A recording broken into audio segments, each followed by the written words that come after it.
welcome to the New York Sports Show. I'm your host, Dominic Konowski. We talk a lot about racing here on the New York Sports Show. Have had a lot of drivers on, but today we're kind of switching it up. We have a NASCAR, we have a racing super fan on, Mr. Modified Fan himself, David Cymbala. David, hello and welcome to the New York Sports Show. Thank you, Dominic. It's a pleasure to be here.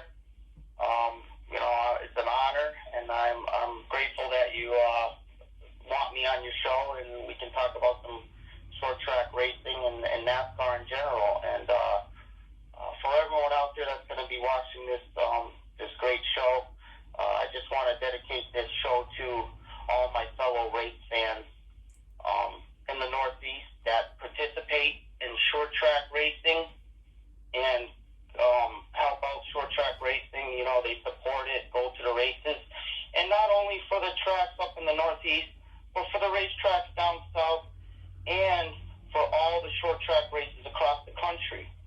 So I want to just dedicate this program, this show, to all my fellow race fans. Yeah, definitely. Very nice of you. Now, David, you've been into racing really your whole life. What made you get into the sport? Well, like I said, you're correct. You're absolutely correct. I've been watching NASCAR since 1982. How it all started is my parents, they separated when I was real young and ultimately had a divorce. So I ended up in a foster home for a couple years, and my father found a girlfriend, and they eventually got married. And I ended up moving to a nice little country town in Granby, Massachusetts in 1982. And when I came to the house to meet my stepbrother, which he was about 17 years old at that time, and my two stepsisters, right away I was like, wow, this is going to be great. My stepbrother used to build, and still does to this day, build models, NASCAR models. So growing up, we were building models. He listened to cool music, all the 80s rock, the 70s rock, and ultimately he was into short track racing. At a very young age, in 1982, he took me up to Stafford Motor Speedway. I only live to this day still 20 minutes away from the historic Riverside Park that is abolished now, unfortunately. And I was 83, 84, 85, I even went up to Thompson Speedway a couple times with my stepbrother when the track was all dirt in the early 80s. You would see Thompson, and it's all grass now, and everything's all cleaned up. But back then, it was like a sand pit. So I got into the racing through my stepbrother, and ironically, his last name is Bouchard. So he was rooting for Ron Bouchard and Ken Bouchard, you know what I mean, French. And I went to the racetrack with him, and I handpicked my own car all by myself at 7 years old. I picked the black 44 with Reggie Ruggiero, the historic modified driver in Reggie. He works in the Cup Series now for Tony Stewart, Haas Racing. He fabricates the bodies, and a good friend of mine, Derek Prestiglio, a reporter for NBCSN, he just interviewed him just last week. So I got into the racing between Riverside Park and Stafford. I'll tell you, in the 80s was incredible. Watching the greats, Richie Evans. You're from New York. There's a lot of modified drivers, good modified drivers from New York, and to this day with the Bonsignors, the Craig Lutz, the Timmy Salaminos, a lot of good drivers, not only from Connecticut, but a lot of good modified drivers from New York also. Richie Evans, arguably, and no one disagrees, arguably the best modified driver ever. He's from Rome, New York. And so I remember all the modifieds on the front stretch to this day where I sit at Stafford Motor Speedway. I sit in the same section, except for I sit forward. I sit in the Richie Evans section. And I remember Richie Evans' car and all the cars lined up. Brett Bodine, Jimmy Spencer, Mr. Excitement, Greg Sack, Corky Cookman,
they went and everything. So a lot of things that we talk about today, a lot of people don't know. And, I'm not one to brag neither, but, since we're doing this interview, I'll spill my beans a little. And so I sit in that section there and seen all the greats race. And, the Cavaliers and the Sunbirds in the 80s, the modifieds were really, really ahead of their time, aerodynamically, the way they looked.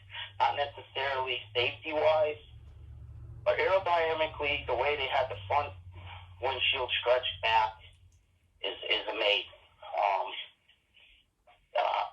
These modifieds were even more aerodynamic than the Cup cars back in the 80s with the Monte Carlos and the Buicks and the Ford Thunderbirds. And, that caught my eye. Yeah. Very aerodynamic modifieds. When I go after a race at Stafford, I go out to the parking lot with my stepbrother at 7, 8 years old, and I would shake my head and I would look at all these production cars with the windshields all straight up and everything, and thinking to myself, wow, these modifieds are really cool, and the way aerodynamically they were built. So that really caught my eye at a young age, and they're just cool cars. They're the modifieds. It's the oldest division in NASCAR. It always will be. When they first started coming out with the old coupes, running them on the dirt and everything, they didn't call them Cup cars, or they didn't call them Grand National cars. They called them modified race cars.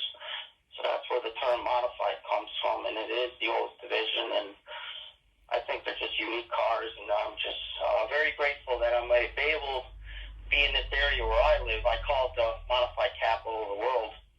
You would think down south that the modified would be even more popular down south with the rich southern history of NASCAR down south.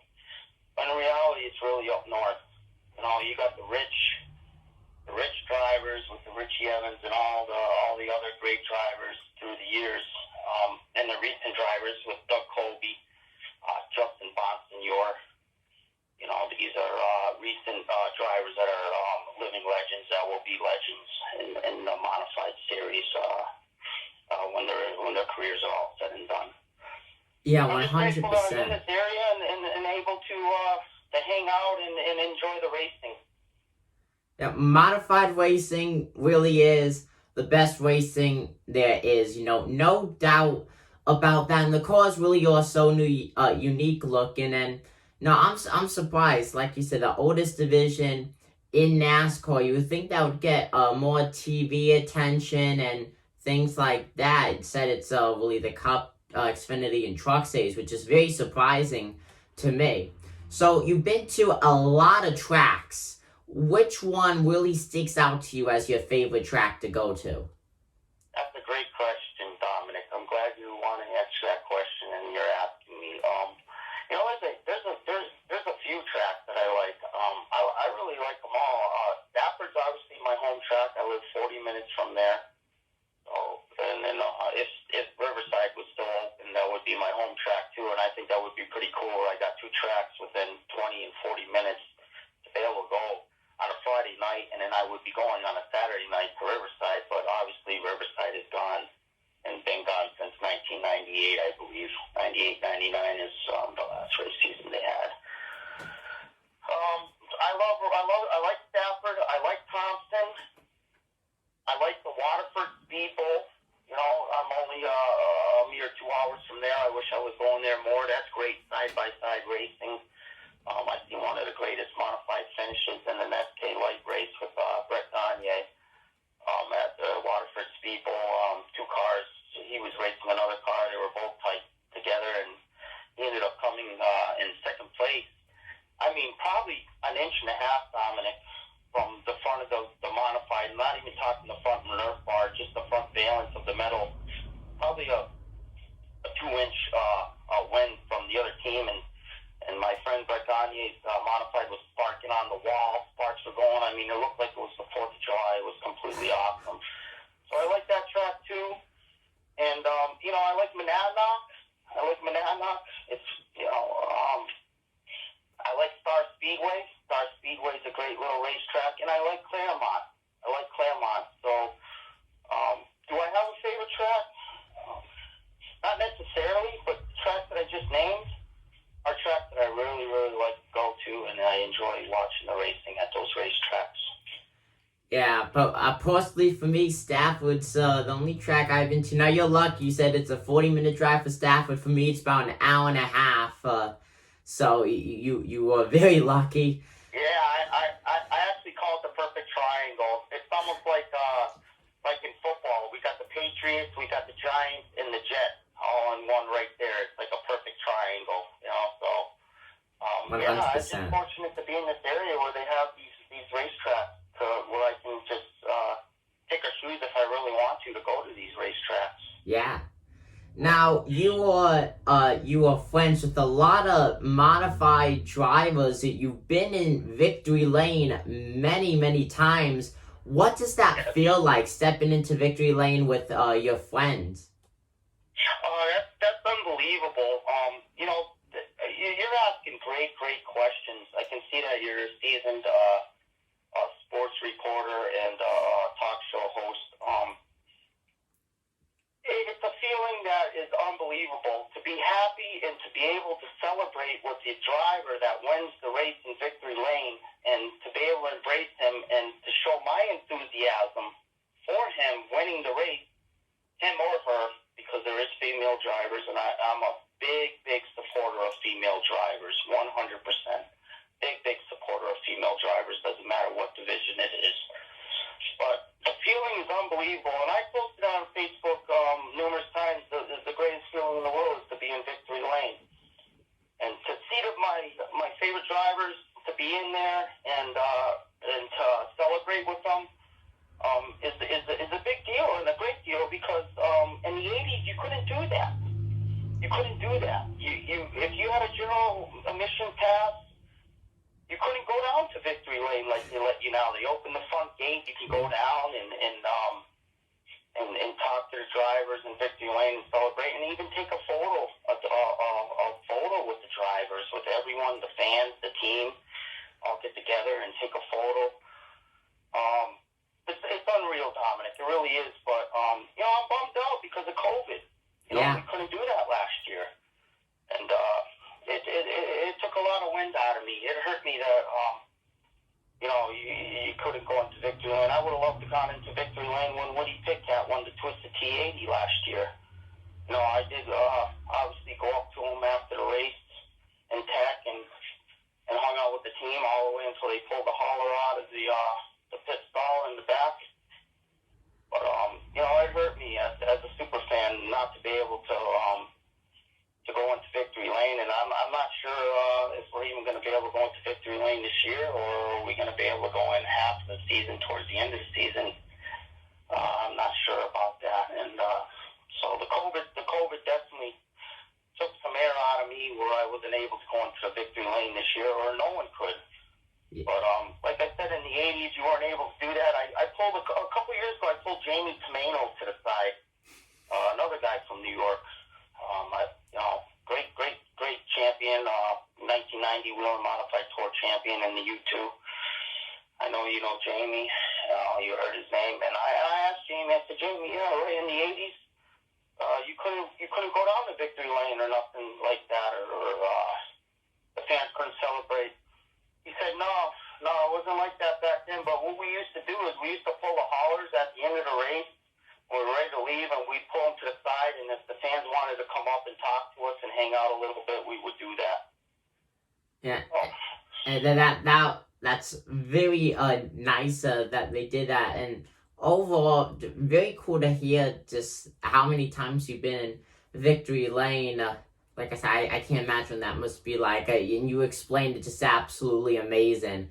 Now, kind of with the second part of that question, very good friends with Ryan Preece, and he's now in the Cup Series full time. How does that make you feel, knowing someone when they started out small at Stafford, really, and then just made their way up through all the rankings of NASCAR and competes in the biggest column of the sport?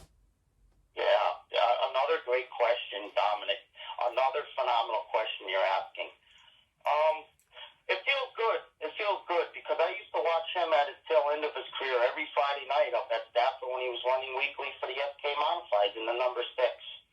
The Marine Outboard sponsored Modified. But it's not really new to me.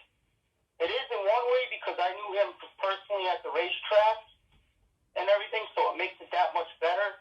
But I remember growing up as a kid seeing Ron Bouchard, Ken Bouchard, Brett Bodine. I miss Jeff Bodine, but I've seen Greg Sachs race in the mods. Jimmy Spencer. These are names from the Northeast that are modified drivers that did make it to the Cup Series in the 80s and the early 90s. So in some way, it's not really new, but with Ryan, it's new because it's better because I was able to interact with him through his years before he did make it big time. So, with the new rules and regulations where you can get up close to the drivers in victory lane, like we just mentioned, and just hanging out with them in the pits. So I'm very proud of Ryan. He's a hell of a race car driver. He's a good person. That's all he ever knew is racing. And what makes Ryan special is not only does he race the cars, but he works on the race cars. He's a full mechanic. I sat there when he won the Twisted Tea. Not last year, because Woody won it last year, but the year before when Ryan won the Twisted T80. I literally sat there the whole time and watched him work on the car. Shocked everything tires, and Tommy Baldwin's car. Tommy's the one that really got him going into the Cup Series. Made a name for him and helped him get jump started in the Cup Series. With his first start at Loudon, which I have the program of Ryan Priest's first start, I call it the Holy Grail, with Tommy Baldwin's Chevrolet SS, and I have the program, and I have Ryan autographed it with the cup number in the program. So it's good. It's refreshing to see a driver from the Northeast make it into the big time. From the Northeast into Cup Series. We got the Joey Logano's. I get that, but Joey Logano, he ran the karts here in the Northeast, the little go-karts and stuff with all the modified drivers from his generation that run the modifieds up here now. But he really cut his teeth when he moved down south and drove some late models down south before he got into the Cup Series. So, I'm not a big fan of Joey Logano. I mean, it's cool that he's from this area and all. But I'm not really a big fan of him because he really never experienced modified racing or was a modified driver. So I'm not really high on Joey Logano. But, my number one Cup driver when growing up was Harry Gant with the number 33 Skoal Bandit car. And then when Harry retired, I became a Bobby Labonte fan, and ironically, he drives modifieds now. Yeah, I was just about to ask that. How do you feel with the Cup guy going to modified ways? And you absolutely just read my mind. Smart driver, and Bobby Labonte to realize that. I guess he was just on Dale Earnhardt's download, not yesterday, but the day before. And that was the first question, I guess, that Dale Earnhardt, I haven't watched the show yet, but I guess that's the first question that Dale Earnhardt asked him is why jumping into a modified? And Bobby said, you just got to get into a modified and experience the feeling. And that makes me feel good because I got die-cast cars of Bobby Labonte here. I got Bobby Labonte's 2000 Chase Authentics championship race shirt. I have a bunch of Bobby Labonte Cup T-shirts and everything. And it just makes me feel good that an intelligent driver, a smart driver like that, really understands how cool the modifieds are. Yeah. And taking his time and effort and putting it into the Southern Smart Tour down there. And last week he had the pole. He was running second, third, all the way into the final lap there, and then he got cut up into he clipped the whole front wall there where going into the pits. How he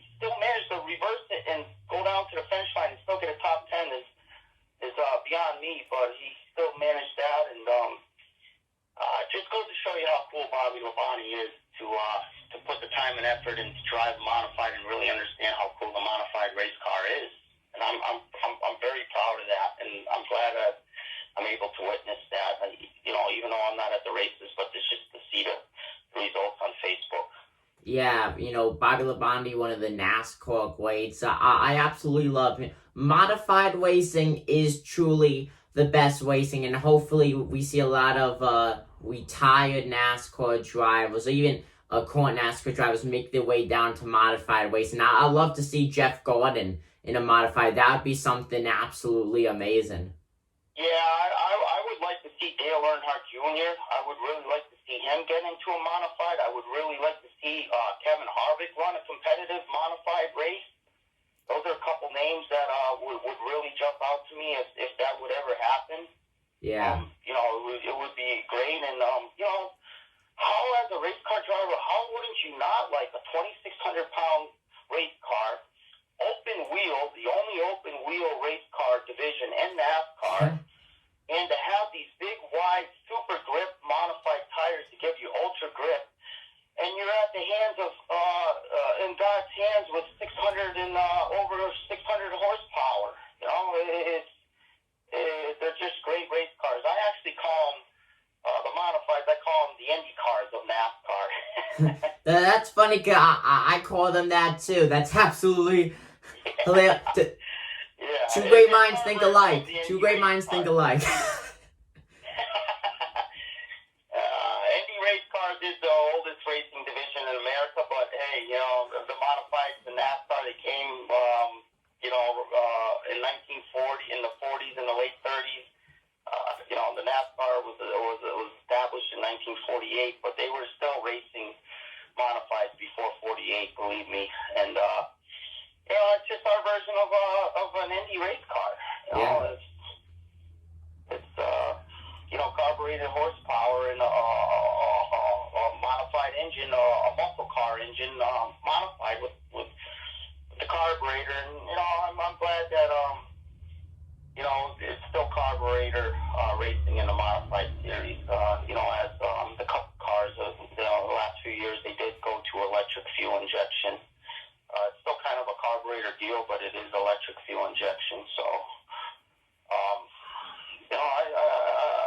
that's one thing, Dominic, too, that catches my eye with the modified is that they never changed from the 80s when they came out with the Cavalier and the Sunbird body style. Yeah, and that's why I love, NASCAR. You have the body style of a NASCAR Cup Series car just changed. It seems like every 4 seasons now. Modifieds, they say that they stayed the same, and I feel like that's what makes that division even more iconic. They just don't change. Exactly. If it's not, I like that. The front end on them, the rear with the rear panel and the way they look, is something from the 80s, and that's a good thing. And actually, this year at New Cymbala, I can't say that racetrack right, Cymbala. I have some words I can't say right myself, Dominic, so don't feel bad. But blew it.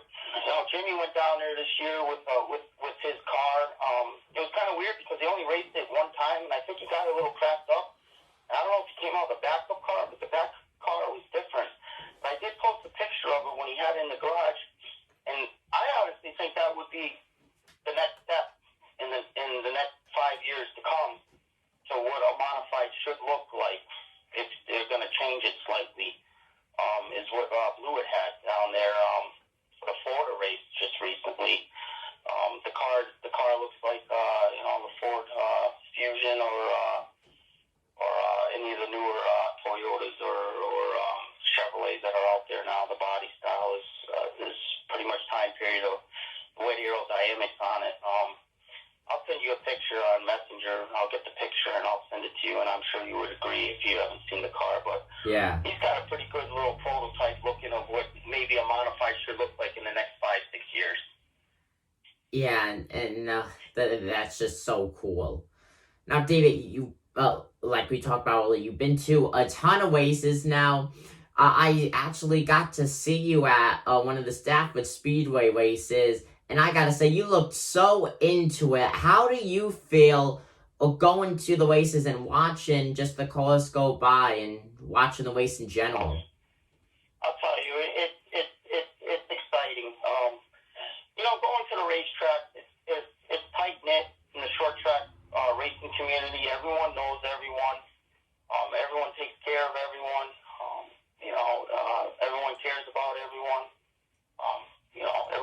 with everyone, and to be in the pits and to interact with the drivers and the car owners and all the other fans and everything. And then when it comes race time, to sit in the stands and to see these race cars going by you, and I wave to them. That's my tradition. I like to hang over the railing at the beginning of the race and wave to all the drivers and to acknowledge them. It's the best feeling in the world. It's great. That's one thing about me. I'm sure there's race fans that just hop in the car and go to the racetrack, watch the race. They don't show any enthusiasm, and they get back into the car and they go straight home. Well, that's fine. Everyone's different. But for me, I like to go to the racetrack and get the maximum experience out of the racetrack. Acknowledge the drivers, acknowledge car owners, have fun with the fans, and just get the maximum experience and show my positive energy going to the racetrack, whether it's cranking up the drivers or complimenting the car owners or interacting and happy to see my fellow fans. It's the greatest feeling in the world. It really is. Going to these short track races is like being part of a private club. Yeah, I remember when I went to my first... Like a Polish American club or something where they have horseshoes or whatever. Everyone knows everyone. They all hang out. They go on trips and all that. Well, that's kind of how it is like when you go racing. Yeah. I remember when I went to my first race back in September, and I went to a total of, I think, 5 or 6 races. All of them happened last year because it's so hard for me to get to the track. But every race I went to, still the exact same feeling. I always try to get the maximum just enjoyment out of going to the race because, fortunately for me, I don't know when I'll be able to get back to there, so I tried to do everything I could do possible there. So... Well, what about Riverhead? How far are you from Riverhead? I'm far. Eddie Partridge owns the track. That's like a second father to Ryan Priest. It's a small little track, but that's a pretty hopping track up there too. Yeah, and I'm a decent length away from that track. Now, so you're not fortunate like me. See, that's why I say I'm spoiled. And I don't take it for granted for how close I got some of these racetracks around where I live. Yeah, you're very lucky. Yeah. So, we could have a potential big modified driver coming up. Megan Fuller, jumping from being in the street stocks for the last few seasons in the modifieds now. Now, of course, Megan Fuller, she has the Fuller blood in her father, Rick Fuller, big modified legend. How do you feel like she's gonna do up in the mods? Geez, we already talked about this before we even had this interview, and my heart's broken too. She really should have won the Street Stock Championship last year. 100%. I'm not going to mention his name because he's a friend of mine too, but that was an absolutely bonehead move what he did. I guess it's just too good to be true to have a female track champion in the Northeast again. It's too bad because she really did deserve to win. She really had the championship, and in my book, she won the championship, okay? And not Zach Thomas. I'm telling you, Meg Fuller won the Street Stock Championship. It was the last lap. She got nailed in the rear end, and she got hit so hard, and she was minding her P's and Q's that it actually washed her out a little bit and turned her up high, and she got passed. And it's a shame. But, you did the interview with her up at Stafford, and that's pretty cool. And I think she finished 14th or 13th or 12th. But I was watching her all through the race, and this chick is the real deal. She is going to win a modified 100%. race. I'd be very, very surprised if she does not. She's got the blood, like you said. Her father, ran with Mario Fiore, the famous 44. Mario even picked him as a driver. And Mario knows how to pick drivers. Right before he passed away, he was going to start up another modified tour team. It was going to be sponsored by Mohegan Sun in Springfield, and his driver was going to be Tommy Barrett. So he's got a knack for picking out drivers, and you're absolutely right, Dominic.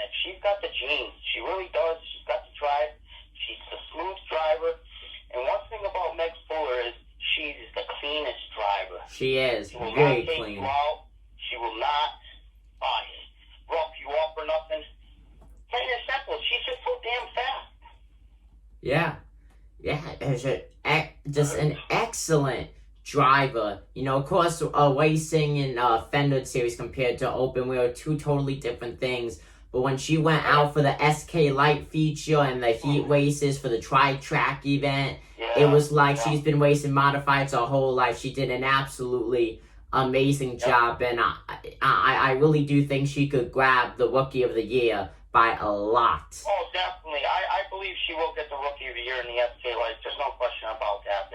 She'll get that, and maybe she'll even win a race. I'm telling you, the chick is the real deal. You got other drivers like Cassandra Cole. She's hanging in there. You got a friend of mine, Sammy Anderson. She's hanging in there.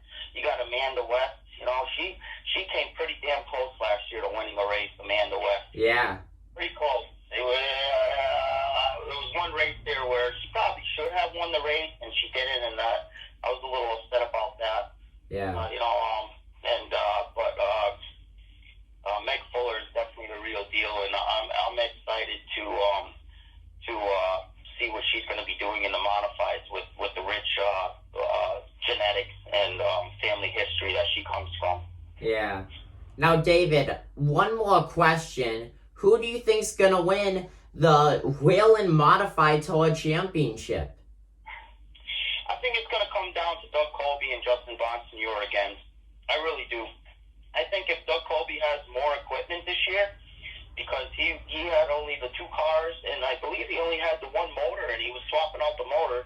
That's why he brought the motor back down to Robert Yates Racing at the very end of the year for the World Series up at Thompson to get freshened up. And if he gets a little more equipment, he has a little more engine options. He's definitely going to be a threat.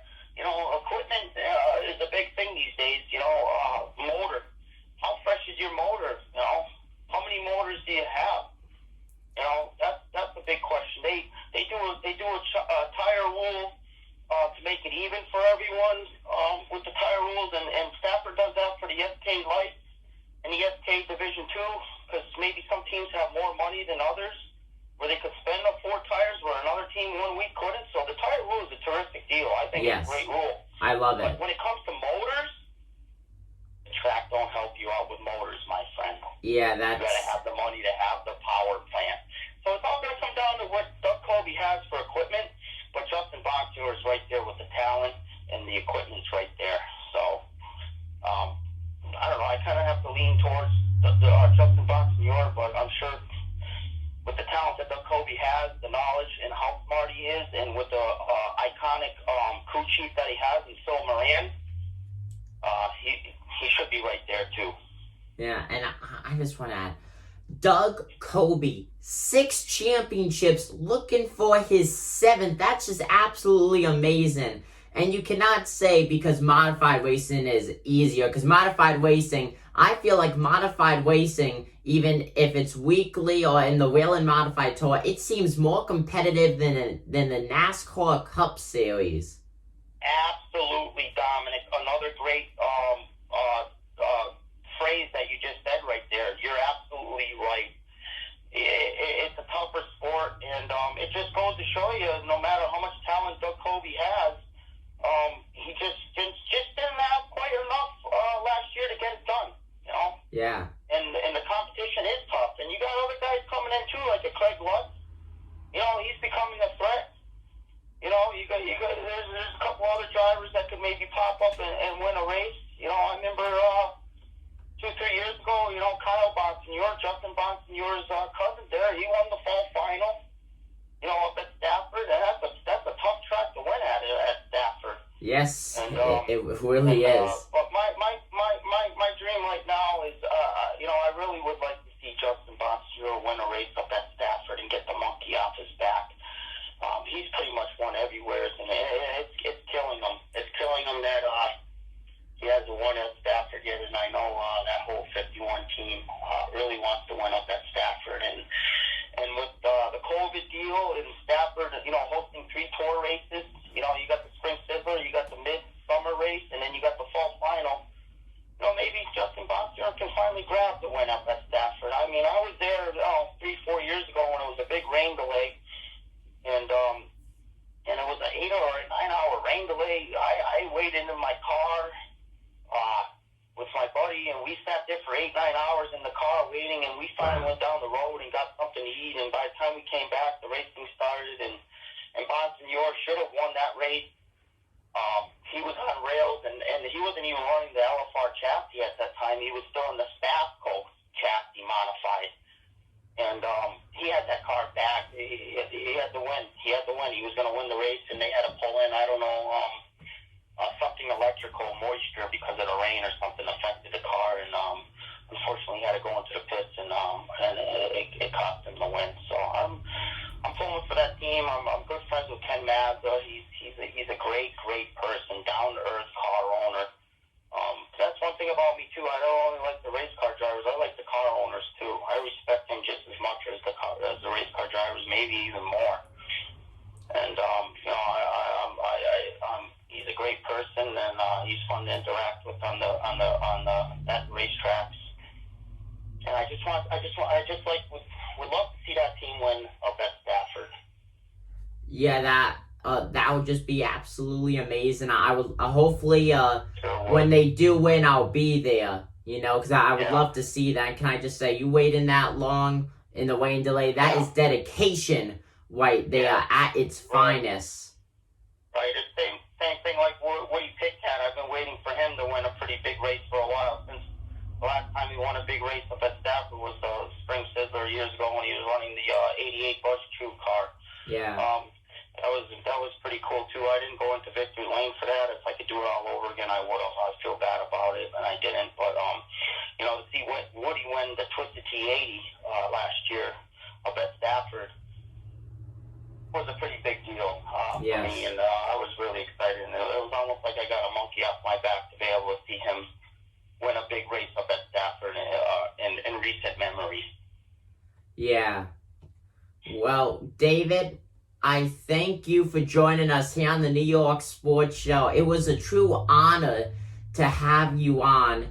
Now, folks, once again, this is Mr. Modified Fan himself, David Cymbala. David, thank you so much for joining us here on the NYSS. Yes, thank you for having me. I really appreciate it, and I'll see you at the racetrack. I'm going up next week to Stafford to get my season pit pass, so I'm going to be ready to go. And Mr. Modified Fan's cranked up, and he's ready to go racing. Let's go. Heck yeah, thank you. All right, thank you for having me, and I really appreciate it. Nice talking to you. Nice talking to you too. Thank you.